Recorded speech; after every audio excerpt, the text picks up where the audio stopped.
What are your biggest concerns? I would say bringing together the country. I think the country is a very polarized place, and I would hope that the next president is able to unite the country. Are there any specific issues that you're worried about?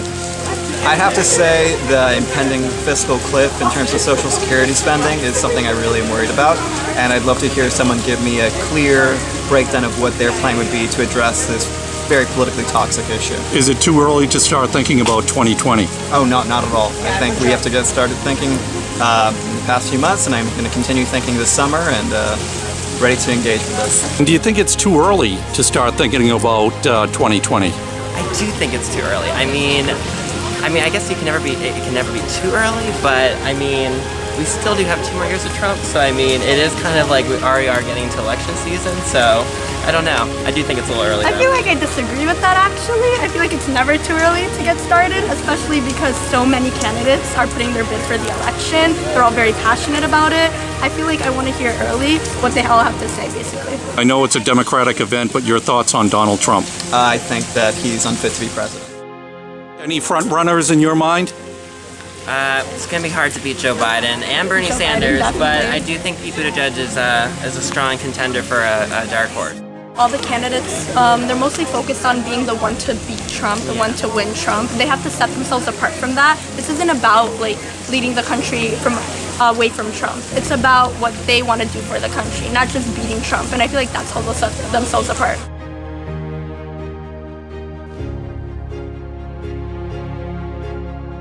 I think it's great because what a unique opportunity for young people who are so needed in the process to have back-to-back 5 candidates within the Democratic Party to give them some points of internal contrast and comparison. You've never had that before, so I think that this was a pretty special night. We called it the right thing. What were some of the things that you heard that were the biggest concerns of the young students? So I was listening with a particular ear to the people that I had to work with, right? So I was a little bit more tuned into that. First of all, people sleep on young people having fiscal concerns. The idea that young voters only vote on very wishful things and dreamy things, I think is naive.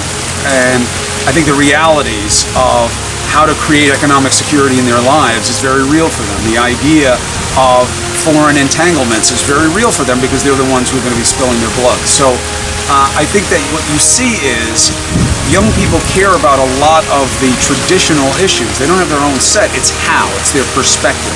And it was interesting to see how different candidates try to appeal to that. Not that, oh, I'll talk to you about taxes. How? What kind of targeting? What kind of education financing? What would you do with that over time? Is there a service model involved? I thought that finesse was really important. The other thing that I thought was interesting is where people get caught up in consistency issues as candidates. And that's going to happen with people who've been in the game longer, and tonight, of course, that means Senator Sanders. His answer about felons being able to vote while in prison is controversial enough. Already a lot of food for oppositions there, but he's a man of his conviction, he says.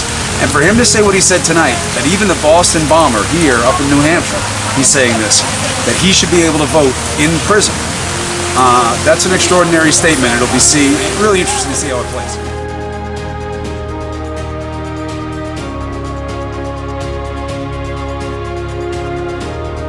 Who were you most impressed by? I would say I was most impressed by Mayor Buttigieg.